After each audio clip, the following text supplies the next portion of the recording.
नमस्कार। विशेष सन्दर्भमा म यहाँहरूलाई हार्दिक स्वागत गर्दछु। जीवराम भण्डारी।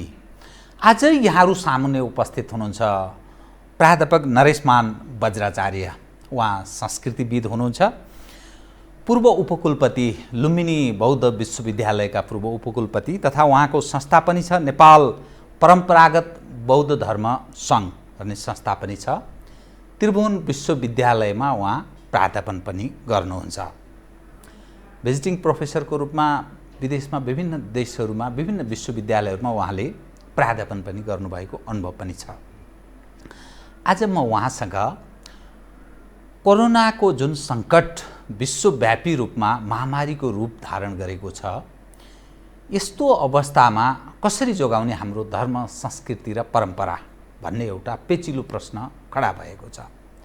नेपाल विभिन्न संस्कृति, धर्म, जाति यो सबै हिसाबले सम्पन्न देश हो। नेपाल प्राकृतिक हिसाबले मात्र छैन, यसको सांस्कृतिक महिमा हाम्रा पूर्वजहरू, ऋषिमुनिहरूको यो जप-तप स्थल पनि हो।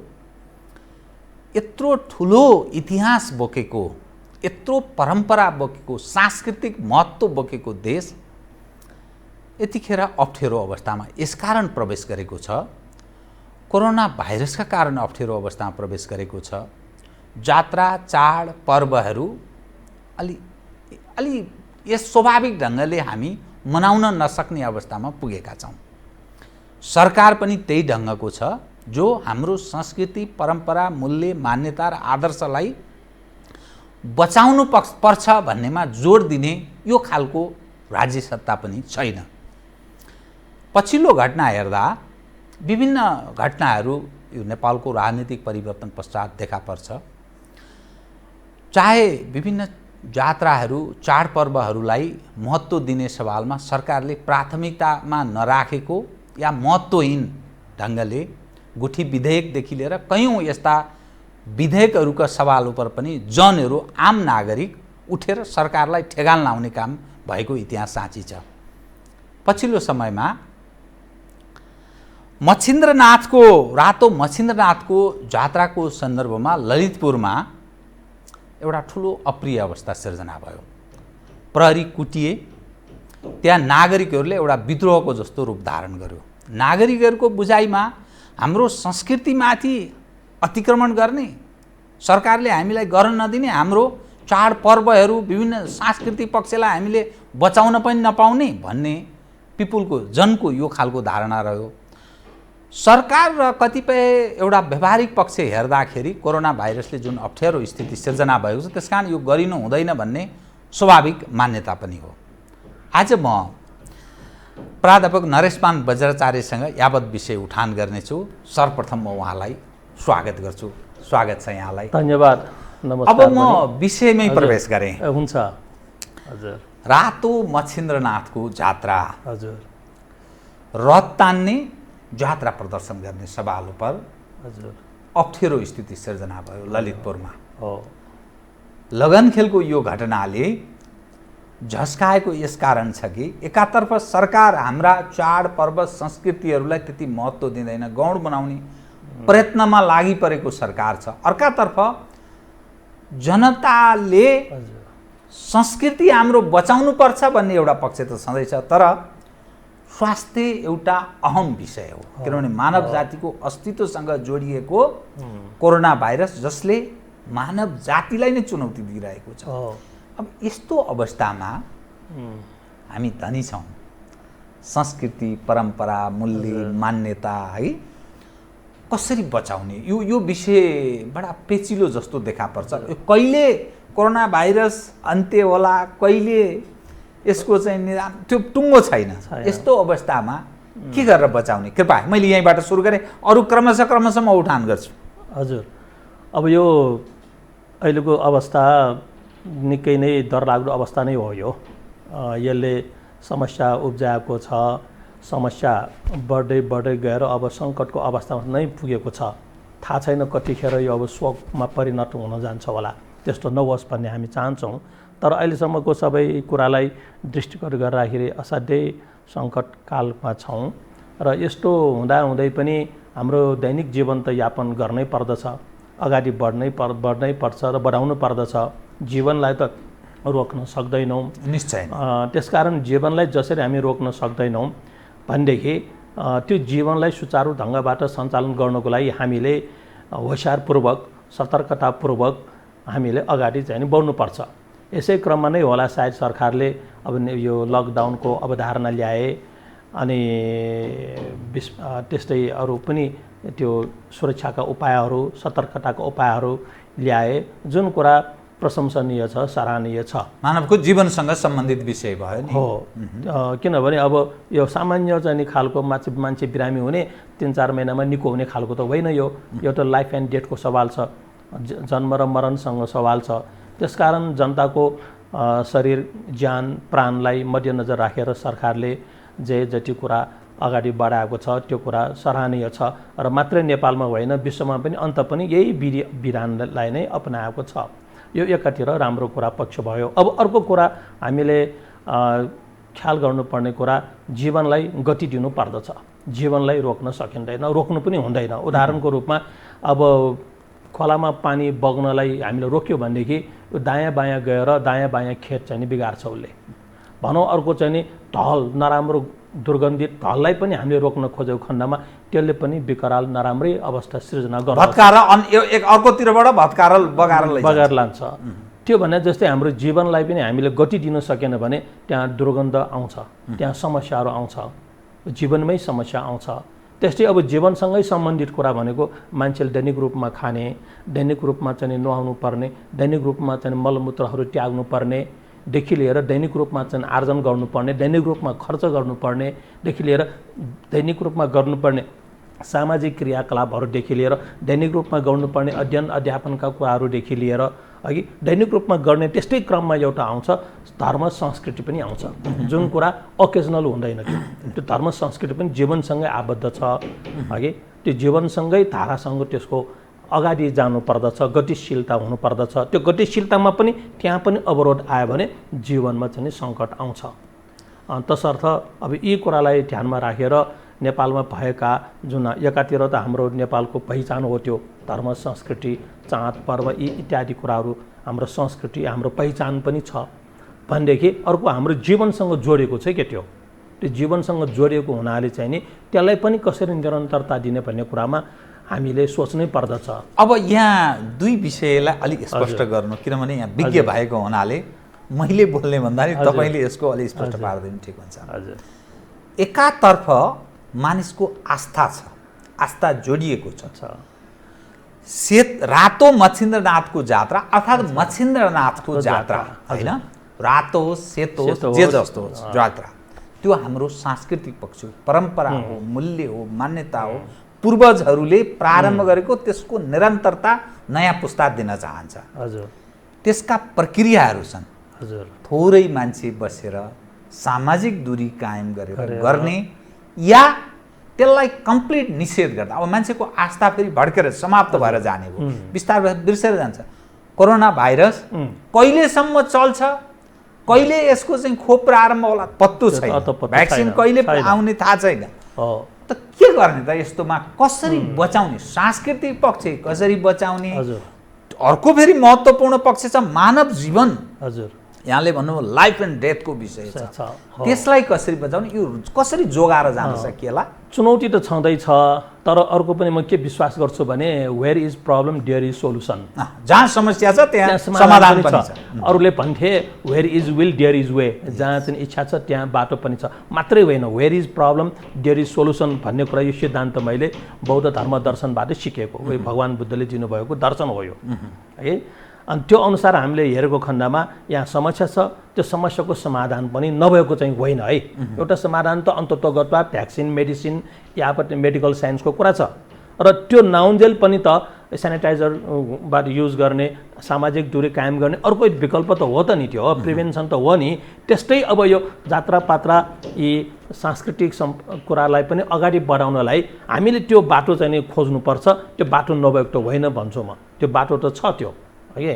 अब सवाल आयो रातो मच्छिन्द्रनाथको कुरा। रातो मच्छिन्द्रनाथको जुन सांस्कृतिक कुराहरू छन्, धार्मिक कुराहरू छन्, त्यो भनेको कुनै व्यक्ति विशेषको आस्थामा निर्भर छैन। त्यो सामान्य सानो तिनो वर्ग विशेष पनि होइन त्यो त चाहिँ नि नेपाल राष्ट्रभरिको चाहिँ नि राष्ट्रको सवालसँग सम्बन्ध छ। किनभने त्यही कारणले त त्यहाँ राष्ट्रपति अथवा राष्ट्रनायक को चाहिँ उपस्थितिमा भोटो जात्रा गरिन्छ।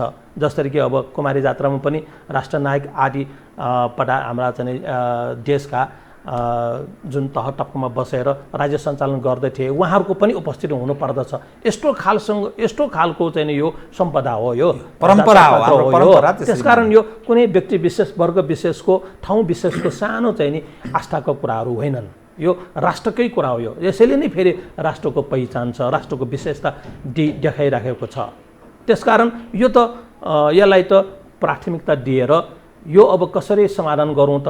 एकातिर जनताको चाहिँ स्वास्थ्यमा पनि आघात नपुगोस् र अर्कातिर हाम्रो यसलाई पनि अवरोध नगरिकन गतिशील कसरी बनाऊँ भन्ने कुरामा विज्ञहरू बसेर छलफल गरेको खण्डमा निकास पक्कै पनि आउँथ्यो र आउँछ। तर त्यस अनुरूप गरेको जस्तो लाग्यो तपाईँलाई? किनभने ललितपुरको खास गरी सहरी क्षेत्र अहिले कर्फ्यू छ, सहरी क्षेत्र पुरै कर्फ्यूमा छ हैन।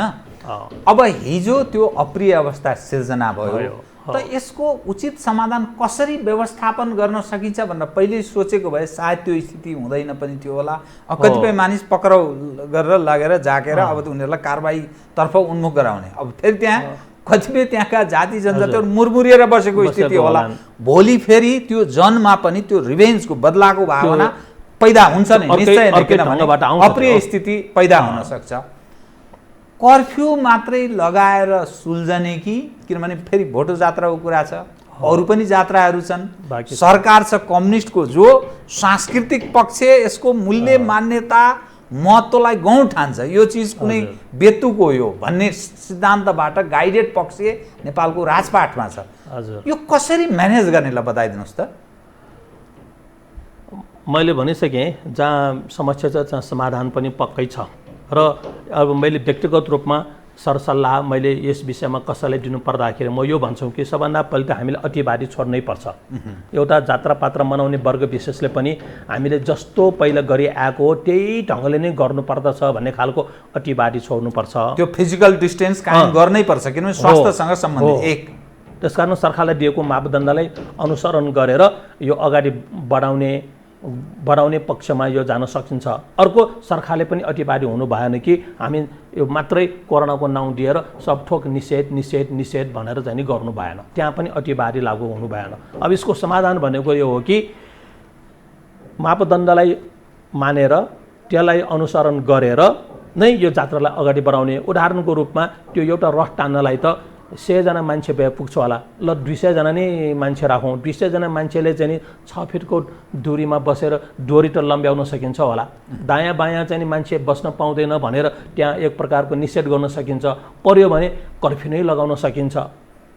त्यो गरेर नै पनि त यो जात्रालाई अगाडि बढाउन सकिन्छ नि। अनि आजकलको त सञ्चारको त्यत्रो राम्रो विकास भएको छ, सबैले प्रत्यक्ष प्रसारण गर्छन्, हेर्छन्, घर घरमै जात्रा त भइहाल्यो नि, सडकमा त आउनु नै परेन नि। त्यसकारण यो ढङ्गबाट यो अगाडि जान गर्न सक्नु पर्थ्यो। र फेरि एउटा आवाज पनि हामीले सुनिआएको छौँ, फेसबुकमा यताउता युट्युबमा हेरिरहेको छौँ, त्यहाँका जनताले हामी जात्रा चलाउन पाऊँ या त सरकारले जात्रा चलाऊ र सामाजिक दूरी कायम गरेर विभिन्न उपाय गरेर गर र यसमा जनताको सहभागिता चाहिन्छ भने पनि बोलाउनु, जनताको सहभागी चाहिँदैन भन्ने पनि सरकारले आफै गर, तर जात्रा चाहिँ चलाऊ है भन्ने खालको आवाज मैले युट्युबमा पनि सुनेको छु। आस्थामाथि प्रहार नगर भन्ने जनताको भावना छ। भने त्यहाँ जनतामा अतिवादी छैन जस्तो लाग्छ कि उनीहरूले हामीले नै तान्नु पर्दछ, हामीले सोसियल डिस्टेन्स मेन्टेन गर्दैनौँ, हामी जथा आफ्नै ढङ्गले पाराले चाहिँ नि गर्छौँ, उहिले जस्तै गर्छौँ त भनेको छैन जस्तो लाग्छ मलाई फेसबुक युट्युबमा भएका कुराहरूलाई सुन्दाखेरि हेर्दाखेरि है।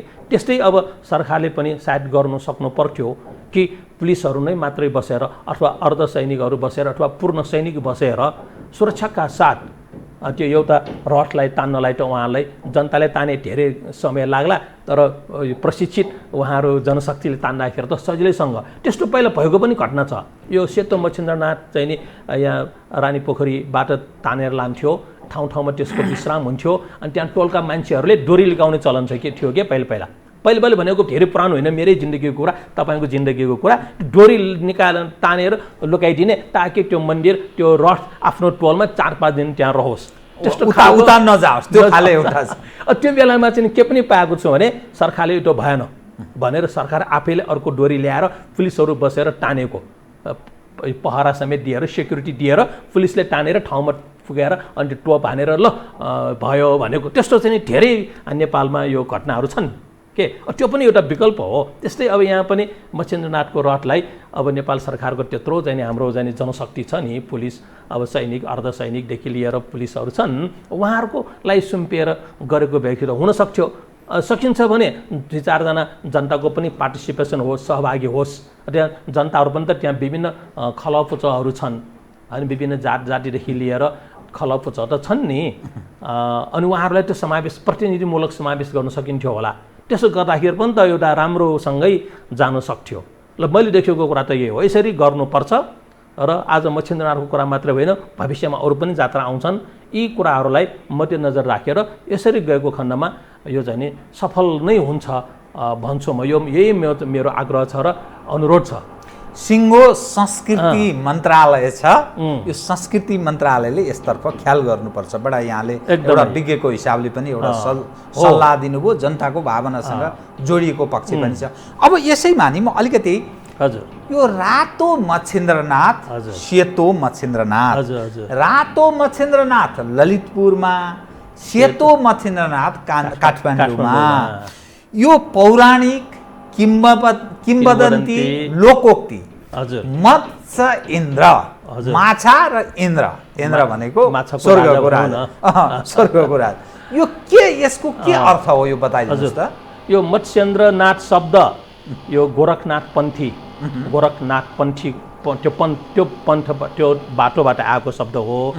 गोरखनाथ शब्द सुन्नुभएको छ, नेपालमा त गोरखनाथको ठुलै महिमा छ, बाबा गोरखनाथ, त्यसको अनुयायीहरू पनि थुप्रै छन्। अब यो यहाँतिर यो अहिले बोलीचालीमा चलेको भाषा अनुसार शब्द अनुसार यो गोरखनाथबाट त्यो सम्प्रदायबाट आएको शब्द यो मत्स्येन्द्रनाथ, त्यसपछि मीननाथ आउँछ, त्यसपछि थुप्रै नाथ आउँछन् र यो मत्स्येन्द्रनाथलाई गोरखनाथको गुरु मानिआएको छ।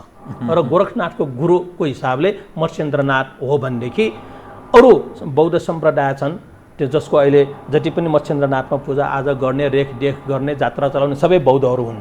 ती बौद्धहरूको दृष्टिकोणमा त्यो एकजना बोधिसत्व अवलोकितेश्वर र त्यसको टिपिकल नाउँ हो बुङ्गम लोकेश्वर, जुन चाहिँ बुङ्गमतीमा रहनुभएको बुङ्गम लोकेश्वर भन्ने त्यसको नाउँ छ। र फेरि त्यसलाई अरू पनि धार्मिक विविध सम्प्रदायले पनि आफ्नै तौर तरिकाबाट मानिआएको छ र समग्रमा अनि सबैले भन्ने एउटा अन्नदाता, पूर्वदेखि पश्चिम महाकालीसम्मका जनताले काठमाडौँमा मत्स्यनाथको जात्रा भयो कि भएन, जो हुनुपर्दछ है त्यो हाम्रो अन्नदाता हो भनेर यसरी त्यसलाई फेरि अन्नदाताको रूपमा सबैले लिएको। यस्तो यो त हाम्रो चाहिँ नि धार्मिक सहिष्णुता सहितको एउटा सम्पदा, जुन फेरि ऐतिहासिक रूपमा भन्नु पर्यो भने लिच्छवी कालबाट सुरु भएको। राजा नरेन्द्र देव जो 7औं-8औं शताब्दीको राजा हुनुहुन्थ्यो, लिच्छवी राजा, र उहाँको पालोमा यहाँ अनावृष्टिबाट ठुलो महामारी भएको थियो। अहिलेको कोरोना महामारी के महामारी, त्यो 12 वर्षसम्मको अनावृष्टिले कस्तो निम्त्यायो होला। त्यस्तो खालको अनावृष्टि हुँदाखेरि राजाको सदिक्षा अनुसार तत्कालीन समयका बौद्ध आचार्य बन्धुदत्त आचार्य, अर्थात् त्यसलाई बन्धुदत्त वज्राचार्य पनि भनिन्छ, बन्धुदत्त आचार्य, अनि उहाँको नेतृत्वमा अगुवाईमा राजा स्वयं नरेन्द्रदेव, धर्मगुरु बन्धुदत्त र एकजना फेरि रतनचक्र भन्ने किसान, यो 3 जना चाहिँ कामाक्षमा गएको र त्यहाँबाट कामाक्षमा भनिन्थ्यो कि विश्वास थियो कि त्यहाँ राक्षसको बस्ती र त्यो राक्षसको चाहिँ छोराको रूपमा यो हाम्रो मत्स्येन्द्रनाथ जन्मनु भएको थियो। बुङ्गम लोकेश्वरको रूपमा जन्मनु भएको थियो, राक्षसको छोरा रूपमा। अब त्यो समयमा त्यो राक्षसनीहरूले सबैलाई सन्तुष्ट पारेर पन्छाएर आकर्षण शक्तिबाट आकर्षण गरेर कलशमा भमराको रूपमा प्रवेश गराएर अनि राजाबाट त्यसलाई बोक्न लगाएर अनि त्यसलाई पछि फेरि खर्पनमा त्यो रतनचक्र किसानको भूमिका छ, खर्पनमा राखेर बोकाएर यहाँ ल्याएको र अनि त्यो बेलामा ललितपुरमा पुगेपछि अब त्यहाँबाट रतन चक्र किसानले चाहिँ नि त्यहीँ भारी बिसाउनु खोज्यो र त्यहीँ त्यसैलाई जात्रा पात्र चलाउनु खोज्यो, त्यहीँ राख्नु खोज्यो। तर डिबेट पनि भएको कथा छ त्यहाँ, राजा गुरु र एकजना त्यो खरपन बोक्ने त्यो ल्याउने राजा नरेन्द्र देवसँग। अब त्यो तिनजनाको हेर्नुहोस् त कति रमाइलो कथा छ। राजा छ त्यहाँ, अनि धर्मगुरु छ, खरपन बोक्ने छ, खरपन बोक्ने छ, योजना राजाको, त्यसमा चाहिँ नि धार्मिक रूपमा सहयोग गरेको मुख्य सहयोग गर्ने धर्मगुरु छ, अर्को एकजना त्यहाँ बोक्ने व्यक्ति छ। त्यो तिनजना मध्येमा बोक्ने व्यक्तिले भने जस्तो गर्नु पर्यो अन्तत्वगतवा। अनि त्यहीँ ललितपुरमा रह्यो, ललितपुरमै जात्रा चलाउने भयो र त्यो बेलामा एग्रिमेन्ट भएको थियो अरे, यदि ललितपुरमा त्यो जात्रा चलाउन सकेन भनेदेखि यति टर्म एन्ड कन्डिसन, यसरी जात्रा भएन भने त्यो भक्तपुरमा लान पाउने, किनभने राजाको राजधानी तत्कालीन राजधानी भक्तपुर थियो, लिच्छवीकालमा नेपालको राजधानी भक्तपुर थियो, त्यहाँ लान पाउने सम्भवतः होला। भक्तपुरमा पनि चलाउन सकेन भने काठमाडौँको, फेरि यो संजोग के छ भने यो बन्धुदत्त आचार्य काठमाडौँको अहिलेको टेबाल त्यहाँको, अनि भक्तपुरमा पनि सायद सञ्चालन गर्न सकेन भने त्यो गुरुको हक लाग्थ्यो होला। ल म बसेको क्षेत्रमा यसको जात्रा हुनु पर्दछ भन्ने ठालको त्यस्तो थियो होला उहाँहरू। जसरी पनि चलाउनु पर्ने रहेछ, जसरी चलाउने, चलाएन भने अर्कोमा जानुपर्ने भएको हुनाले यो चलाउनु पर्ने बाध्यतात्मक परम्परा छ। अहिले पनि यही कुरा आएको छ। यो अब मनमास आउँदैछ, मनमास अगाडि भन्दा यो जात्रा सकाएन भनेदेखि भक्तपुरको दाबी लाग्छ भन्ने धार्मिक सामाजिक अन्डरस्ट्यान्डिङ छ यो कुरा है। त्यस्तो छ। भन्न खोजेको के भन्दाखेरि यति लिच्छवीकाल एउटा इतिहास छ लिच्छवीकालको। अब 7औं अथवा 8औं शताब्दीमा यो उत्पत्ति भएको यो जात्रा, यो पर्व भनेको त कति पुरानो, यस्तो इतिहास कहाँ पाउने, यस्तो खालको धार्मिक इतिहास अरू देशमा कहाँ छ र त्यस्तो। एउटा त्यो छ। अर्को फेरि यहाँ राजा प्रजा धर्मगुरु सबैको सहिष्णुता समन्वय हगे, त्यसमा सल्लाह परामर्शमा भएका सबैको त्यतिकै इन्भल्भमेन्ट पार्टिसिपेट भएको छ। यस्तो खालको ज्वलन्त उदाहरण कथा मात्र भन्दाखेरि पनि मान्छेलाई सुन्न मन लाग्ने, रोचक हुने है, त्यस्तो खालको यो सबै कुरा छ। फेरि सबै नेपालका सबै नेपालीहरूलाई यसले अपनत्व दिएको छ, मानेको छ र त्यसको निरन्तरता आजसम्म रहिआएको छ। र फेरि यसमा स्वयं देशको राष्ट्रनायक अब त्यो बेलामा अब राजा, अहिले राष्ट्रपति हैन, उहाँहरूको सहभागी नै हुनुपर्ने, त्यसरी बनेको यो बडा अनौठोदेखि लिएर बडा चाहिँ नि एउटा उल्लेख गर्न लायकको यस्तो सम्पदालाई निरन्तरता दिन चाहिँ नि हामीले खोज्नै पर्ने हो। अब सवाल के रह्यो भने नि विभिन्न जात्राहरू आइरहन्छन्, चाडपर्वहरू पनि आइरहन्छन्। मैले अघि पनि भने, फेरि अन्यथा नठानियोस्, हजुर यो जुन सरकार छ यो हाम्रो सांस्कृतिक महिमा महत्त्वलाई त्यति महत्त्व दिँदैन। हाम्रो जुन महत्त्वपूर्ण पक्षहरू छ त्यसको संरक्षणमा त्यति ख्याल दिँदैन। शासकहरू हाम्रो धर्म, आस्था, संस्कृति, परम्परा, मान्यता, आदर्श पक्षहरूलाई त्यति ख्याल गर्दैन भन्ने कुरा विभिन्न उदाहरण दिन सकिन्छ। भारतकै प्रधानमन्त्री नरेन्द्र मोदी जनकपुर आए, नेपालका प्रधानमन्त्री पनि त्यहाँ हुनुहुन्थ्यो। नरेन्द्र मोदी जनकपुरमा पूजा अर्चना सारा हवन सारा गर्नुभयो, हाम्रो प्रधानमन्त्री त्यहाँ जानु भएन। मुस्ताङमा पनि त्यस्तो देखा पर्छ। मुस्ताङमा पनि नरेन्द्र मोदीजी जानुभयो, पूजा अर्चना गर्नुभयो, तर तत्कालीन मन्त्रीहरू त्यस क्षेत्रका, रविन्द्र अधिकारी त्यस बेला पर्यटन तथा संस्कृति मन्त्री हुनुहुन्थ्यो, उहाँको अहिले देहान्त भइसक्यो। पृथ्वी सुब्बा गुरुङ त्यस क्षेत्रको मुख्यमन्त्री, उहाँहरू त्यहाँ पूजा अर्चनामा सहभागी हुनु भएन, तर भारतका प्रधानमन्त्रीले गर्नुभयो। अर्थात् हामी कहाँ त्यो आस्थाबाट विमुखहरूको वर्चस्व छ। कुमारी जात्रा आउँछ, भोटो देखाउने जात्रा आउँछ। अब अहिले यो रातो मछेन्द्रनाथको जात्राको सवालमा समस्या उत्पन्न भयो। भोलि त्यसलाई निरन्तरता दिने कि नदिने, नदिँदा के हुने, कसरी सहज ढङ्गले बचाउने, चलाउने, आस्था जो मर्मको कुरा छ त्यसलाई कसरी निरन्तरता दिन सकिन्छ, तपाईँको सुझावसहित यो विषय पनि आओस् न। अब नेपालको इतिहासमा लिच्छवीकालमा धर्म अमात्य भन्ने व्यवस्था थियो, यानि धर्मलाई हेर्ने मन्त्री, धर्म मन्त्री समेतको व्यवस्था, जसले नेपालमा भएको यो शैव सम्प्रदाय, शिवमार्गी, बौद्धमार्गी ती सबैलाई व्यवस्था गर्ने, हेर्ने, अझ आर्थिक अनुदान दिने, यहाँको चाहिँ चाङ्गो नारायण मन्दिरदेखि लिएर पशुपतिदेखि लिएर बौद्ध मन्दिरहरू सबैलाई राष्ट्रबाट अनुदानै दिने, त्यस्तो खालको व्यवस्था थियो लिच्छवीकालमा। अब मल्लकालमा अनुदान दियो दिएन चाहिँ नि उल्लेख छैन शिलापत्रमा। तर व्यवहारले के छ भने यहाँ दुवै शैव मार्गी र बौद्ध मार्गीलाई उत्तिकै मान मर्यादा स्थान र राजाहरू समेत त्यसैमा सहभागी हुने त्यस्तो खालको हामी इतिहास पाउँछौँ। र अहिले चाहिँ नि वर्तमानमा पनि नेपालमा अब संस्कृति मन्त्रालय नै व्यवस्था छ भन्दाखेरि सरकारले यसलाई वास्ता नगरेको चाहिँ भन्न मिलेको छैन। किनभने संस्कृति मन्त्रालय व्यवस्था छ, संस्कृति मन्त्री नै छ, संस्कृति मन्त्रीको यो त अन्तर्गत त्यहाँ धर्म संस्कृति हेर्ने नै विभाग छुट्टै त्यहाँ अफिसरहरू पनि त्यहाँ होलान् हगि। तर व्यवहारमा हामीले ती धर्म संस्कृतिलाई जगेर्ना गर्ने, सम्वर्धन गर्ने, त्यसको विकास गर्ने, त्यसको प्रचार प्रसार गर्ने त्यस्तो खालको रचनात्मक कामहरूको अभाव चाहिँ नि हामीले भोगेको छौँ। त्यो हामीले अनुभव गरेका छौँ। त्यो चाहिँ हो कि जस्तो हुनुपर्ने हो त्यस अनुरूप काम गरेको छैन। मैले अलिकति यहाँलाई मैले सम्झाउँछु, कुमारी जात्राको सन्दर्भमा सायद डाक्टर बाबुराम भट्टराई अर्थमन्त्री थिए या प्रधानमन्त्री थिए, पैसा रोकेको म झलझल सम्झाउँछु अनि मानिसले त्यो विद्रोह गरेपछि अनि उनी बाध्य भएको त्यो इतिहास छ। त्यसै गरी गुठी विधेयक जुन ढङ्गले यो सरकारले, यही सरकारले, ओली नेतृत्वको सरकारले जसरी ल्यायो त काठमाडौँ उपत्यकावासी यसरी उर्ले, त्यसपछि सरकार न्युरमुन्टी पछि हटेको त्यो बाध्यात्मक स्थिति, अर्थात् सरकारको भावना त्यति सकारात्मक छैन भन्ने अर्थ लाग्छ। यस्तो अवस्थामा नि जनताको र शासकहरूको स्वार्थ बीच त्यो टक्राव अर्थात् द्वन्द्वको स्थितिमा देश प्रवेश गर्न सक्छ। मुलुकको अनेकौँ हेर्ने दृष्टिकोणमा फरक पर्छ नि।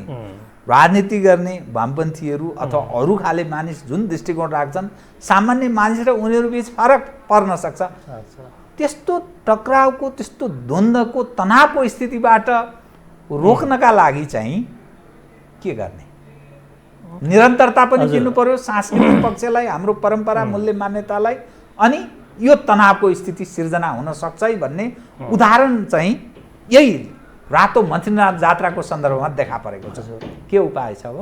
रातो मच्छिन्द्रनाथको जात्रामा पनि अब यो हिजोको घटना त दुर्भाग्यपूर्ण घटना नै हो। त्योभन्दा अगाडि तपाईँले भर्खर उल्लेख गर्नुभयो गुठी विधेयकको सवालमा कति चाहिँ यहाँ आन्दोलन भयो, सरकार त्यसमा निहुर्नु पर्यो। त्योभन्दा अगाडि पनि तपाईँले उल्लेख गर्नुभयो, सम्झाइदिनु भयो भनौँ न। तपाईँले अब कुमारी जात्रामा सानो बजेट, अब त्यसमा आशय त्यो त्यस्तो खालको हिंसा आदि नहोस् भन्ने आशय राम्रो थियो होला। तर त्यसको चाहिँ नि पस्किने तरिका र व्यवहार गर्ने तरिकामा ठिक ढङ्ग नभएपछि थोरै पैसामा तर्ने काम धेरै दिएर आखिर अन्ततोगतमा त्यो गराउनु चाहिँ नि पर्यो। यो कुरा भनेको इतिहासले देखाइसकेको कुरा, भोगिसकेको कुरा हामीले सिक्नै पर्छ कि यो धर्म संस्कृति आस्था यी कुराहरूमा सरकार सचेत हुनुपर्दछ। यसमा बडा सतर्क चाहिँ हुनुपर्दछ। त्यसमा कडा र निषेधको चाहिँ अवधारणा होइन कि त्यसमा सतर्कता चाहिँ अपनाउनु पर्दछ। त्यही अपनाउन नसक्दाखेरि विगतमा यस्ता घटनाहरू घटेको हामीले पायौँ। र हिजोको घटनामा पनि जनताले चलाउन चाहन्छ या त सरकार आफै चलाओस् भनेर सबै छोडिदिएको छ। तर सरकारले नचलाउने, निषेध नै गर्ने खालको चाहिँ वातावरणले हुँदाखेरि यी यावत कुराहरू भए। अब यहाँनिर के हुनु पर्थ्यो? यहाँनिर के भन्दै हुन्थ्यो तपाईँ? अब यहाँनिर चाहिँ म तपाईँलाई जुन अलिकति उल्लेख गर्नुभएको थियो, अब सरकार वामपन्थी सरकार छ र उहाँहरूको फिलोसफी अब धर्म संस्कृतिसँग त्यति नजिक नहोला आदि इत्यादि छन्। तर उहाँहरूको पार्टी अनास्था नै देखा पर्छ कि। मैले उदाहरण दिएँ नि, जसरी नरेन्द्र मोदीजी आए नेपालमा, उनी त हाम्रो देशका प्रधानमन्त्री होइन, अर्को देशका। हाम्रो देशको प्रधानमन्त्री त्यत्रो त्यो आस्थाको धरोहर जनक हो। हाम्रो प्रधानमन्त्री त्यहाँ गएर यतिसम्म गर्न चाहँदैनन्, उनको भावना नै छैन, भित्रदेखि तृष्णा छैन। नरेन्द्र मोदी गर्छन्। अनि मुक्तिनाथमा नरेन्द्र मोदी गर्छन्, हाम्रा मन्त्री मुख्यमन्त्रीहरू त्यतिसम्म गर्दैन, किनभने उनीहरूको जात जान्छ। कम्युनिस्टले त आफूलाई त्यसरी यसो काहीँ न काहीँ मठ मन्दिरमा गएर टिका लाग्यो, ढोग्यो, नमस्कार गर्यो, प्रणाम गरियो, यसो गर्यो भने चाहिँ आफ्नो जात रह्यो, अनि यसो गर्यो भने पनि जात जान्छ भन्ने चरित्र हो नि त। त्यस कारणले यो बडा भन्दा अप्रिय जस्तो लाग्छ, तर असामाजिक देखिन्छ कि। समाज जो गरिरहेको छ त्यसको प्रतिकूल गर्ने शासक कसरी हुन सक्यो, कसरी भएको भन्ने एउटा जीवित प्रश्न छ। हजुर, अब यसमा हेर्नुहोस्, मेरो त राम्रो अनुभव छ कि यो पोलिटिकल लिडरहरूको एउटा पोलिटिकल फिलोसफी हुन्छ। पोलिटिकल फिलोसफी अनुसार के मान्ने के नमान्ने चाहिँ नि त्यो एक ठाउँमा होला, त्यो उहाँहरूको चाहिँ नि व्यक्तिगतदेखि लिएर पोलिटिकल पार्टीको कुरा भयो। तर जो कोही अहिले राज्य सत्तामा छ भनेदेखि त्यो कुनै पोलिटिकल पार्टीको मात्रै उसको हैसियत होइन, त्यो देशको राष्ट्रपति हो, त्यो देशको प्रधानमन्त्री हो, त्यो देशको मन्त्री हो, त्यो देशको अझ भनौँ न सचिव, उपसहसचिव अथवा सामान्य एउटा अफिसर पनि त्यो देशको अफिसर हो। त्यो त्यसकारण नुन खाएको, राज्यको नुन खाएको, त्यसकारण त्यो देशको हो त्यो हगि। त्यो देशको भएको हुनाले चाहिँ नि उहाँहरूले आफ्नो व्यक्तिगत आस्थामा सीमित हुनु हुँदैन। देश के चाहन्छ, जनता के चाहन्छ भन्ने कुरामा नै उहाँहरूको ध्यान अग्रसर चाहिँ हुनु जरुरी छ। र यस्तो नभएको पनि होइन, त्यस्तो ध्यान अग्रसर भएको म उदाहरण दिउँ। गिरिजाप्रसाद कोइराला उहाँ प्रधानमन्त्री हुँदाखेरि लुम्बिनीमा मन्दिर माइदेवी मन्दिर त्यतिकै लथालिङ्ग थियो र त्यसको मन्दिर बनाउने एउटा त्यहाँ योजना आयो। त्यो मन्दिर बनाउने क्रममा त्यसको पादस्थापना जुन शिलान्यास भनिन्छ त्यसको पुरोहित म थिएँ र मैले पूजा गरेर गिरिजाप्रसाद कोइराला, सम्माननीय प्रधानमन्त्री गिरिजाप्रसाद कोइरालाको हातबाट त्यो शिलान्यास गराएको छु। त्यो मलाई आजसम्म याद छ है। त्यो घटना कोइराला आस्तिक नभए पनि उनले गरे, देशको लागि गरे होला, उसको पोलिटिकल फिलोसफी भिन्नै होला तर देशको लागि गरे। त्यस्तै अनि हाम्रो चाहिँ नि अहिले सम्माननीय प्रधानमन्त्रीज्यू केपी ओलीज्यू हुनुहुन्छ र उहाँ पनि म चाहिँ भिसी सुशील कोइरालाको पालोमा भिसी भएको थिएँ र पछि हाम्रो कुलपतिको रूपमा प्रधानमन्त्री रूपमा केपी ओली आउनुभयो, सम्माननीय प्रधानमन्त्री। अनि उहाँसँग मैले धेरै काम गरेको छु र मैले उहाँसँग धेरै काम गर्दाखेरि उहाँमा लुम्बिनी बुद्ध धर्म, बौद्ध दर्शनमा चाहिँ नि उहाँको राम्रो झुकाव भएको मैले पाएको छु र मैले धेरै नै उहाँसँगै बसेर त्यहाँ लुम्बिनीको कुरामा चाहिँ नि धेरै काम गरेको छु। त्यति मात्रै होइन, उहाँलाई पनि पूजामा उपस्थित भएको चाहिँ नि छ। राष्ट्रपतिको हातबाट लुम्बिनीमा त्यो अहिले 5000 जना मान्छे अट्ने ठुलो हल बन्दैछ नि, त्यो राष्ट्रपतिको हातबाट शिलान्यास भएको र त्यसमा विधिपूर्वक पूजा गर्ने पुरोहित म नै हुँ। भिसी पनि थिएँ म र त्यो पूजा पनि मैले गरेको धर्मगुरुको हैसियत। र उहाँ स्वयं सम्माननीय राष्ट्रपतिज्यूको उपस्थिति थियो, उहाँकै करकमलबाट यो शिलान्यास भएको थियो, प्रधानमन्त्रीको उपस्थिति, फेरि अन्य मन्त्रीहरूको पनि उपस्थिति थियो र राम्रैसँग पूजाआजा गरेर घन्टौँ लगाएर पूजाआजा गरेर मजासँग काम भएको थियो। यस्तो चाहिँ नि मैले त अनुभव गरेको छु है। त्यसकारण उहाँहरूमा त्यो आस्था नभएको होइन चाहिँ नि सायद नहोला। तर त्योभन्दा मुनि अन्यत्र ठाउँमा चाहिँ नि यी कुरालाई समायोजन गर्ने, यी कुरालाई ठिक ढङ्गबाट क्यारी गर्ने, त्यो दिने गर्न लगाउने कुरामा भनौँ न अब गुठी संस्थान जस्ता त्यो एउटा माध्यम त गुठी संस्थान हो, अर्को संस्कृति मन्त्रालय हो, उहाँहरूको बिचमा समन्वय नपुगेको कि कुराकानी नपुगेको कि भनौँ न अहिले सिडुओको कुरा छ, त्यहाँ सिडुओ गुठी संस्थान अनि संस्कृति मन्त्रालय र अनि त्योसँग सम्बन्धित त्यहाँ मान्छेहरू अनि फेरि विज्ञहरूले त समाधानका कुराहरू बताइदिन्छ, कसैको पक्ष लिँदैन, उसले समाधान बताइदिन्छ। ती उनीहरूको समेत सहभागिता नभएको त्यस्तो खालको कोअर्डिनेट गर्न नसकेको प्रतिफल हो कि जस्तो मलाई चाहिँ लाग्छ। बडा सही भन्नुभयो तपाईँले। यो अहिले अलिकति मानिसको मस्तिष्कमा हाम्रो सांस्कृतिक पक्षमाथि यो क्रमशः प्रहार हुन थाल्यो भन्ने काहीँ न काहीँ शङ्का छ। यस्तो अवस्थामा सरकार, संस्कृति मन्त्रालय, स्थानीय प्रशासन, विज्ञ, भोटी संस्थान र सरकारवालाहरू सबैलाई राखेर एउटा निष्कर्ष निकाल्नुपर्छ र यसको कसरी उपाय के गर्न सकिन्छ त्यसको एउटा निष्कर्षमा पुगेर त्यसको ठोस काम गरोस् भन्ने यहाँले भन्नुभयो। अनि यो बताइदिनुहोस् त, अब कुमारी जात्रा, हजुर, भोटो देखाउने जात्रा जहाँ राष्ट्र प्रमुखहरू आउने अनि त्यो विभिन्न देखाउने भोटो यसो गरेर देखाउने चलन छ होइन, अनि अरू पनि विभिन्न जात्राहरू छन्। अब यसको निरन्तरताका लागि चाहिँ के गर्ने त? अब भोलि आएनन् भने, राष्ट्र प्रमुख आएनन् भने या सरकारले वास्ता गरेन भने नागरिकले के गर्ने, सरकारले के गर्ने त? ल बताइदिनुहोस् त। यो चाहिँ म त सर्वप्रथम व्यक्तिगत रूपमा अथवा समाजको चाहिँ प्रतिनिधित्व गर्दै यो अनुरोध गर्दछु कि कुमारी जात्रा सकेको छैन, यो चाहिँ नि आउँदैछ होइन। कुमारी जात्रा पूर्णिमा त सक्यो, त्यो पूर्णिमा पछि पनि चौथौँ दिनमा नान्चा या भन्ने चलन छ। त्यो नान्चा यामा राष्ट्रपति फेरि त्यहाँ राष्ट्र प्रमुख अथवा राष्ट्रपति कुमारी मन्दिरमा गएर टिका थाप्ने चलन बाँकी छ त्यो। अब हिजो अस्ति जात्रा चलाएन, तर त्यो नान्चा या छ त्यो बेलामा राष्ट्रपति सवारी भएर, सवारी हुनलाई त गाह्रो नहोला सायद, सुरक्षाको प्रबन्ध मिलाएर सेक्युरिटी अपनाएर अथवा कर्फ्यू नै लगाइदिउँ नि त त्यो दिन। त राष्ट्रपतिलाई त कर्फ्यू लाग्दैन नि त, त्यो त्यही प्रयोजनको लागि कर्फ्यू लगाउँदा नि भयो। जनता चाहिँ नि अर्कै ढङ्गले आउँछ भनेदेखि त, शङ्का छ भनेदेखि त कर्फ्यू नै लगाएर त्यो नान्चा या त राष्ट्रपतिको सवारी भएर टिका ग्रहण गरेको खण्डमा जनतालाई त निकै, जनताप्रति उहाँको निकै राम्रो प्रभाव पर्छ र त्यो गर्नुपर्दछ भन्छु। जनतालाई खुसी पार्ने नै स्वार्थक भन्दा पनि देशकै चाहिँ नि यो त इज्जत बचाउने हो, देश निरन्तरता दिने हो, त्यो गर्न सकिन्छ भन्छु म।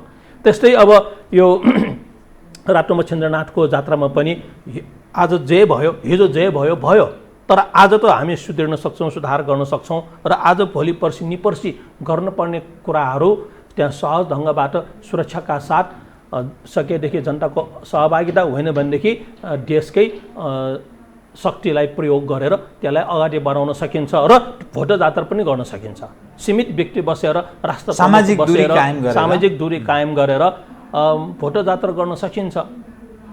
त्यो गर्न सक्नुमा महानता हुन्छ, किन निरन्तरता दिन सक्नु महानता हो, ठुलो कुरा हो, त्यो एचिभमेन्ट हुन्छ, त्यो चाहिँ उपलब्धिमूलक हुन्छ।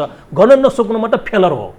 केही कुरा गर्न नसक्नु फेलरको चाहिँ नि त्यो फेल भएको, अनुतीर्ण भएको सङ्केत हो। गर्न सक्नु त्यसको सफलताको चाहिँ चिनो हो। त्यसकारण त्यो सफलताको चिनो नै जीवन हाम्रो चाहिँ नि गति हो अघि। त्यसकारण त्यो ढङ्गबाट हामीले सोचेको खण्डमा यो कुमारी जात्राको पनि अन्तिम दिन यो पनि सम्मानका साथ राष्ट्र प्रमुखको सवारीका साथ त्यो हुन सक्दछ र भोट जात्रा पनि हुन सक्दछ। चाहना चाहिँ नि हुनु पर्यो। यदि त्यसो भएन भने कि अप्रिय स्थिति बन्न सक्छ, त्यो खाले भावना पनि मानिसमा पैदा हुन सक्छ भन्ने पनि यहाँलाई लाग्यो?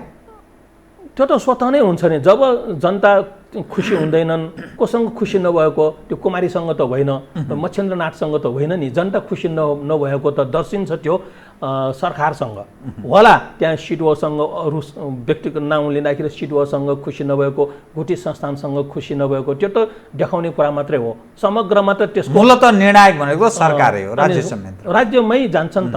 राज्य सत्तामा बसेकालाई नै त्यो कुरा जान्छ। राम्रो भए पनि उनीहरूलाई नै काम, सिडुवाले राम्रो गरेको, गुठी संस्थान राम्रो काम गरेको, संस्कृति मन्त्रीले राम्रो काम गरेको, तर क्रेडिट त चाहिँ नि राज्यले सत्ता पक्षलाई जान्छ नि। भने जस्तै नराम्रो तलबाट भन्दाखेरि पनि दोष त फेरि माथि नै जान्छ नि। सफलता र असफलता तिमीहरूको हातमा छ, हेर गर, यदि अझै मौका छ, भड्केको छैन भन्ने यहाँको भनाइ। अझसम्म पनि त्यो गुज्रेको छैन, किनभने विगतमा जे भए वर्तमानलाई हामीले निहालेर भविष्यको मार्ग तय गर्न सकेमा त हामी सफल हुन्छौँ नि।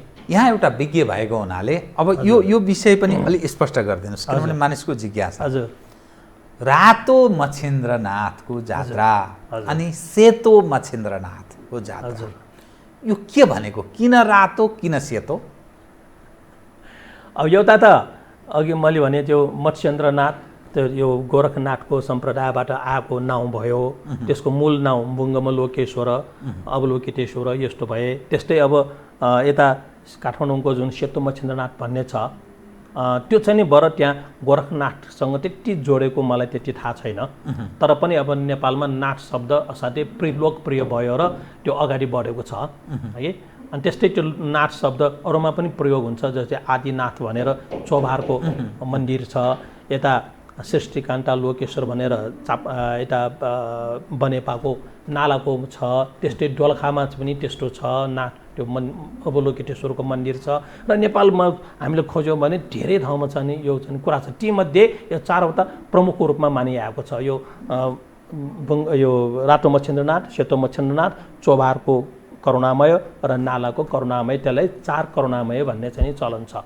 अब यो रातो र सेतोमा चाहिँ नि रङ्गको सवालमा चाहिँ नि एउटा त चाहिँ नि यो उनीहरू बोधिसत्वहरू हुन्, बोधिसत्वहरू हुन्। र अब त्यो रातै हुनुपर्छ भन्ने चाहिँ छैन। त्यो अब यता कामरू कामाक्षीदेखि ल्याएको, त्यो राक्षस परिवारबाट आएको त्यस्तो किसिमको भएको हुनाले त्यो रूप रङ्ग वर्ण पनि छ नि, त्यतिको चाहिँ नि भनौँ न अब असुन्दर त कसरी भनौँ, सुन्दर छैन नि है, त्यो रफ टाइपको छ है। अनि यतातिर अब आर्यावलोकितेश्वरको कथा अलि त्योभन्दा भिन्न खालको छ र त्यो चाहिँ नि मुखमण्डल आदि इत्यादि सौन्दर्य रूपको छ। हसमुख अलि राम्रो देखिने त्यस्तो खालको छ। अब यी कुरा रातो र सेतो हुनुमा त्यति धेरै चाहिँ नि दार्शनिक कुरा चाहिँ छैन, त्यस्तो म देख्दिनँ। अनि माछा चाहिँ के, माछाको कुरा किन कहाँ जोडिन्छ? अब यो चाहिँ इन्द्र र माछासँग कसरी यो संयोजन के? यो इन्द्रको अर्थ यहाँ राजा भन्ने अर्थमा हो, मत्स्य इन्द्र, माछाको राजा। अब माछाको राजाकै हिसाबले त त्यहाँ त्यस्तो कुनै विधि विधान देख्दिनँ। मत्स्येन्द्र संहिता भन्ने ग्रन्थ छ गोरखनाथ पन्थीको, मत्स्येन्द्र संहिता भन्ने ग्रन्थ छ, त्यो गोरखनाथ परम्परा अनुसारको नाउँ हो।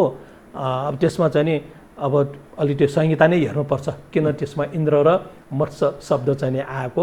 पहिले त पढेको पनि थिएँ, अब मैले त्यो यसलाई बिर्सेँ भनौँ न। होइन भनेदेखि अब जनसाधारणमा उहाँहरू जनताको हितको लागि बन्नु रहनु भएका व्यक्तित्वहरू र त्यसलाई अब हामीले आदर्शको रूप लिन्छौँ, उहाँलाई रोल मोडल लिएर अनि हामी नै बन्ने हो कि अब हामी नै अवलोकितेश्वर बन्ने, हामी नै बोधिसत्व बन्ने हो। उहाँहरूको त्यो नमुनालाई लिएर हामी आफै स्वयं त्यस्तो रूप धारण गरेर जनताको सेवा गर्ने भन्ने यो बौद्ध दर्शनको कुरा हो। यो बौद्ध दर्शनसँग सम्बन्ध छ कि? अनि हिन्दू र बौद्धहरू, बौद्ध धर्मका अनुयायीहरू यी बराबरी ढङ्गले यसको दर्शन गर्ने, मान्ने, त्यसको काहीँ न काहीँ सत्कार, यो स्थिति देखा पर्छ। यो कसरी सम्भव भएको? यो चाहिँ के हो? यो त विश्वलाई नै नमुना हो नि। हाम्रो विचारधारा फरक हुन सक्छ, त्यो विचारधारा फरक हुँदैमा हामी मुख फर्काएर बस्नु पर्दैन, त्यो त स्वाभाविक कुरा हो। मान्छे भएपछि विचारधारा फरक हुनु स्वाभाविक कुरा हो। सकेदेखि कन्भिन्स गरेर एउटै विचारधारामा आउने, नसकेदेखि म्युचुअल रेस्पेक्ट, एक आपसीमा सम्मानका साथ दुवैजना एकै ठाउँमा बस्ने, त्यसैको नाउँ त हो सहअस्तित्व। सँगै फेरि परेको बेलामा सँगै नै बसेर काम गर्ने, त्यसको नाउँ हो सहकार्य। अब यस्तो अवधारणाले युक्त हाम्रो संस्कृति, धर्म छ, संस्कृति छ, देश यस्तो छ। यो हाम्रो पहिचान हो। यो कुरालाई हामीले राम्रोसँग प्रस्ताउन सकिरहेको छैनौँ। बडा ठुलो पुँजी पो रहेछ यो। बरु अरूले तिमीहरू किन झगडा गर्दैनौ, दुईजना मिलेर बसेको छ, इतर विचारका मान्छे पनि मिलेर बसेको छ भनेर उनीहरू आश्चर्य हुन्छन् र हामीलाई लडाउन खोज्छन्। अब हामी त्यसरी विभाजित हुनु हुँदैन। त्यो त एउटै घर परिवारमा पनि त बाउ र छोरामा मतभेद हुनसक्छ, विचारमा, काम कुरामा, आमा र छोरी, दिदी भाइमा फरक हुन्छ भनेदेखि त्यसको अर्थ सबै चारवटा मुख बनाएर चार ठाउँमा फर्केर बस्नु त होइन नि। त्यो त एउटा ओपन स्पेस त हुनै पर्यो नि, सबैको आफ्नो विचारधारा होस्, पस्कोस् र सकिएदेखि कन्भिन्स गरेर आफ्नो पक्षमा ल्याउने हो। नसकेदेखि चाहिँ अर्काको कुरा राम्रो छ भने बरु आफू नै त्यसमा रूपान्तरण हुने हो। त्यो त चाहिँ नि त्यसैको नाउँ त हो नि एउटा एकाडेमिक इन्भाइरोमेन्ट। एकाडेमिकमा अथवा भने युनिभर्सिटीमा हामी जे कुरा गर्छौँ स्वतन्त्र भएर कुरा गर्छौँ नि, कसैको पक्षपात लिएर कुरा गर्दैनौँ नि। That is the academic exercise. र हामी कहाँ त्यो एकाडेमिक एक्सर्साइज त यो धर्म संस्कृतिमा छ। एउटै व्यक्तिलाई विभिन्न रूपले हेरेर ल हाम्रो आस्थाको विषय यो हेर्दाखेरि आफ्नै पाराले हेर्ला, आफ्नै दृष्टिकोणले हेर्ला। त्यहाँ गोरखनाथका मान्छेहरू पनि आएर आफ्नै ढङ्गले पूजा गर्लान्, बौद्धहरू आफ्नै ढङ्गले पूजा गर्छन्, अरूहरू आएर आफ्नै ढङ्गले पूजा गर्छन्। त्यो जस्तो राम्रो उदाहरण समग्रको एउटा आस्था, सामूहिक आस्थाको एउटा पक्ष बडा राम्रो। त्यसलाई चाहिँ अनेकतामा एकता जस्तो त्यस्तोमा हामीले देख्न चाहिँ सक्नु पर्यो। त्यसमा अनेकतामा एकता कति राम्रोसँग छ, the unity within the diverse culture, होइन, थट, त्यो त हामीले एकदमै प्रष्टसँग हेरेर गडगड गर्ने कुरा हो क्या। यो केही अलि मसिनो पक्ष अलि स्पष्ट पारिदिनु होला, किनभने यो लाखौँ जो दर्शक हेरिरहनु भएको छ। ध्वजा पताका, लिङ्ग तानिन्छ, अनि त्यहाँ तल त्यो पैया, त्यो तल पनि विभिन्न अग्लो बनाइन्छ, अनि त्यहाँ विभिन्न व्यक्तिहरूको ठुलो एकदम कोलाहलका साथ दौडधुप गरिन्छ। यो पक्षको चाहिँ के महत्त्व छ? यो अब समाजमा विभिन्न प्रकारका मान्छेहरू हुन्छन्, विभिन्न विचारका मात्रै होइनन्, विभिन्न तहका हुन्छन्, होइन। अब भनौँ न, तपाईँलाई आफू कसैलाई सोध्नु भयो होला बच्चालाई, तिमी के बन्छौ भनेर, कसैले डाक्टर बन्ने, इन्जिनियर बन्ने, आफ्नो खालको मान्छेको हुन्छ नि। फेरि कसैले डाक्टर इन्जिनियर होइन, म त ड्राइभर बन्छु पनि भन्ने होला, होइन, म त यस्तो काम गर्छु, म त सामान बेच्छु पनि भन्ने होला नि। त यसरी विभिन्न खालको विचारधारा हुन्छन्। फेरि विभिन्न त्यो विचारधारामा विभिन्न अलिकति ऱ्याङ्किङ पनि देख्छौँ हामी। यो अलि महत्त्वाकाङ्क्षी छ, यो अलि ठिकै खालको छ, यो त अलि तलै पर्यो भन्ने खालको पनि हुन्छ। त्यो त मान्छेमा हुने स्वभाव नै हो। र देश भनेको त त्यस्तो हो कि मात्रै विद्वानहरूको देश होइन नि एउटा, मात्रै धनीहरूको देश होइन नि एउटा, यो देशको सबैको हो नि। यहाँ त सबै खालका मान्छे हुन्छन् नै। अमेरिका जस्तो देशमा पनि माग्नेहरू छन्, किन छैनन् र? अमेरिका जस्तो देशमा पनि नपढिकन बस्ने मान्छेहरू पनि किन हुँदैन र? भन्छौँ हामी त्यसलाई विकसित देश, राष्ट्र विश्वको सर्वशक्तिमान देश, धनी देश भन्छौँ, तर त्यहाँ पनि त विभिन्न खालका वर्गहरू छन् नि भने जस्तै सबै ठाउँमा हुने कुरा हो यो। यसलाई हामीले सहज रूपमा लिनु पर्दछ र उनीहरूलाई शिक्षित पार्ने, धनी बनाउने त्यो हामीले प्रयास चाहिँ गर्नुपर्दछ। तर सबै मान्छे एकै खालका हुँदैनन्, विभिन्न विचारधारा, विभिन्न उसको इच्छा आकाङ्क्षा, महत्त्वाकाङ्क्षी र सामान्य खालका हुन्छन्। पनि यी सबैको सहभागी को चाहिँ नि हामी यो ठलो देख्छौँ कि यो जात्रा पात्रा भनेको त्यहाँ सबै खालका मान्छेको सहभागी हुन्छ। भनौँ न त्यहाँ रमाइलो कुरा गरौँ, जड्यादेखि लिएर राष्ट्र प्रमुखको सहभागी हुन्छ, सबै खालेको संयोजन, अझ हँसी सम्मेलन, अलिकति हँसी ठट्टा पनि कुरा गरौँ, त्यहाँ पाकेट मारादेखि लिएर दान गर्ने मान्छे पनि हुन्छ। एक थरी त्यहाँ पाकेट मार्नु पनि आउला नि, अर्को चाहिँ त्यहाँ भयभरको चाहिँ नि न्यौछार गर्ने पनि हुन्छन्। अब ती सबै मान्छेहरूको, सबै मनमस्तिष्कको, सबै थरको विचारधारा सबै एकै ठाउँमा बस्न सक्ने, सबैले एकै ठाउँमा बसेर रमाइलो गर्न सक्ने, कोही तल गएर रमाउला, कोही माथि मञ्चमा बसेर रमाउला नि त होइन, तर सबै त रमाइरहेकै हुन्छ नि त्यहाँ। यस्तो खालको चाहिँ नि यो चाहिँ नि सांस्कृतिक कुराहरू, धार्मिक कुराहरू त हामीले अन्त कहाँ देख्ने, कहाँ हेर्ने? यसको महत्त्व किन नबुझ्ने? उपत्यका बडा यसको सम्पन्न धनी ठाउँ छ यो। अब यसैमा फेरि अलिकति तपाईँ विज्ञ भएको हुनाले मैले यो विषय ज्ञान राख्ने व्यक्ति त यो आम एउटा तपाईँको सम्पत्ति जुन पुँजी छ म आम दर्शकका सामुन्ने नै म प्रस्तुत गरिरहेको छु नि, त्यसकारण त्यो ज्ञान सबैले जान्नु पर्दछ, बुझ्नु पर्छ त हाम्रो परम्परा, मूल्य, मान्यता, महत्त्व हाम्रा पूर्वजहरूले कसरी गरे। यो उपत्यका विभिन्न पर्व, संस्कृति, विभिन्न चाड, जात्रा, जस्तो भक्तपुरमा बिस्केट जात्रा छ, ललितपुरमा रातो मच्छिन्द्रनाथ जात्रा, काठमाडौँमा सेतो मच्छिन्द्रनाथको जात्रा, कुमारी जात्रा, यो जात्रै जात्रा यहाँ हुन्छ। अनि सांस्कृतिक पक्ष पनि सबै खालेको एउटा संयोजन। यसो होल देशभरिमा जति पनि विभिन्न चाडपर्वहरू मनाइन्छ त्यो काठमाडौँमा पनि मनाइन्छ। फेरि अरू उपत्यका बाहिर भन्दा यहाँ चाहिँ विशिष्ट खालको अरूभन्दा बढी यो कसरी सम्भव भयो? के को कारण हुनसक्छ यो उपत्यका बाहिर भन्दा यहाँ बढी हुनुको पछाडिको कारण? हजुर, यो त अब भौगोलिक कुरा पनि छ कि उपत्यका अब पहाड पर्वतले घेरिएको खाल्टो छ, अनि यहाँको जमिन निकै नै उर्वरा छ, यहाँ हावापानी राम्रो छ, यहाँ पानीको कहिले अभाव थिएन। यो भौगोलिक रूपले यो तराई र यता पहाडभन्दा यो धेरै नै उपयुक्त ठाउँ छ। त्यसकारणले यहाँ राज्यको रूपमा यो खडा भए र निरन्तर अगाडि बढे र चाहिँ यहाँ अब पहिला त अब गोपाल वंशी, किराँत वंशीदेखि लिएर लिच्छवी वंशी, अब मल्ल वंश, शाह वंशदेखि चाहिँ नि यो एउटै यसैलाई नै केन्द्र बनाएर राज्य सञ्चालन गर्नमा उहाँहरू लालायित भएको पाउँछौँ हामी। किनभने यहाँको यो हावापानी हरेक दृष्टिकोणले यो एकदम राम्रो, किनभने मान्छेलाई त चाहिने त खाना हो, खानाको लागि त यो उर्वरा छ। यहाँको जस्तो उर्वरा भूमि त माथि पहाडमा हुँदैन, त्यो तराईमा पनि सिजनल कुरा मात्रै हुन्छ, सब थोकलाई त हुँदैन, यहाँको जस्तो हुँदैन। एउटा यो छ। अब अर्को फेरि चाहिँ नि यो पहिलाको जुन तलाउको रूपमा रहेको र यसलाई तलाउ भन्नासाथ अब मानव इतिहासमा के छ त भन्दाखेरि त्यो पानीसँग हाम्रो चाहिँ निकै एट्याचमेन्ट छ। त्यो वाटर कल्चरमा हाम्रो निकै घनिष्ठ सम्बन्ध छ मानिसहरूको, र अब त्यो वाटर कल्चरबाट यो विकास भएर बस्तीयोग्य देशको रूपमा भएको र अनि यो हरेक राजाहरूको एउटा ख्वाइस नै हुन्छ कि यहाँ राज्य गर्ने, यहाँ राज्य सञ्चालन गर्ने। यसरी सबैको चाहिँ नि आँखा परेको है। अनि त्यसको कारणले गर्दाखेरि आजसम्म आउँदाखेरि यहाँ थुप्रै यहाँ धार्मिक, सांस्कृतिक, आर्थिक रूपमा यो सम्पन्न। मल्लकालमा यहाँको इतिहासलाई स्वर्णयुग भनिन्थ्यो। त्योभन्दा अगाडि लिच्छवी कालको अंशवर्मको पाललाई पनि स्वर्णयुग भनेर चाहिँ इतिहासमा लेखिएको छ। र अहिले मात्रै हामी स्वर्णकालमा प्रवेश गर्न पाइरहेका छैनौँ। उस बेला त सब हिसाबले असाध्यै मानिसहरूको बडा हराभरा, स्वच्छ, सुन्दर, राम्रो, समृद्ध रहेछ।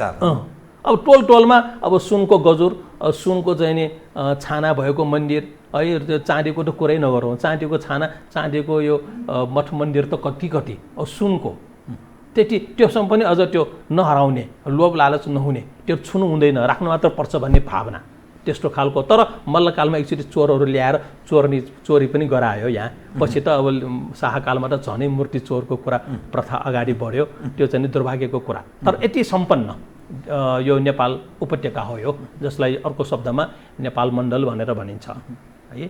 अब यो हरेक दृष्टिकोणले उर्वरादेखि लिएर सम्पदामा चाहिँ निकै धनी र आज विश्व सम्पदामा गनिएका थुप्रै कुरा त यहाँ उपत्यकाभित्रै छन्। समृद्धिले संस्कृतिको उदय हुँदो रहेछ, विभिन्न सांस्कृतिक पक्षहरूको उदय हुने, अनि मानिसमा काहीँ न काहीँ त्यो विभिन्न प्रदर्शनहरू गर्ने अनेकौँ होइन सुख सुविधासँग जोडिएको विषयहरू रहेछ।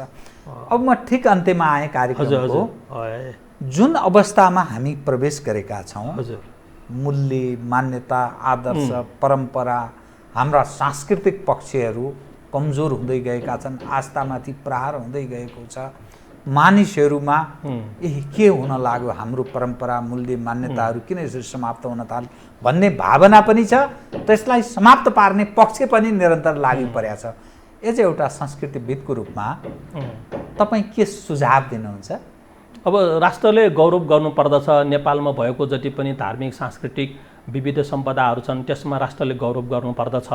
राष्ट्रले मात्रै राजनीति मात्रै ठुलो भन्नु हुँदैन, अर्थविदले अर्थ मात्रै ठुलो भन्नु हुँदैन होइन, भाषाविदले भाषा मात्रै ठुलो भन्नु हुँदैन है। एकदम मान्छे एउटा शरीरलाई तन्दुरुस्त बनाउनलाई सबै खालको क्यालोरी, भिटामिन, मिनरल यी सारा कुरा तत्त्वहरू चाहिन्छ, सन्तुलित आहार चाहिन्छ भने जस्तै देश भनेको कुनै एउटा विषयवस्तुको देश होइन, त्यो सबै विषयवस्तु मिलेर एउटा समृद्ध देश बन्ने हो। त्यसकारण सबैले आफ्नो जिटीलाई छोडौँ, म ठुलो, मेरो विषयवस्तु ठुलो भन्ने छोडौँ र राष्ट्रको लागि यी सबै कुरा चाहिन्छ र धर्म संस्कृति पनि चाहिन्छ। धर्म संस्कृति भनेको एकदमै हामी दैनिक रूपमा खान पिउन जति आवश्यक छ यो धर्म संस्कृति पनि त्यतिकै आवश्यक छ। जसरी हामी खाना लाउनलाई चाहिँ सरल ढङ्गले खाना लाउने काम गर्छौँ भने धर्म संस्कृति सम्पादनमा पनि त्यो सरलता आउनै पर्दछ।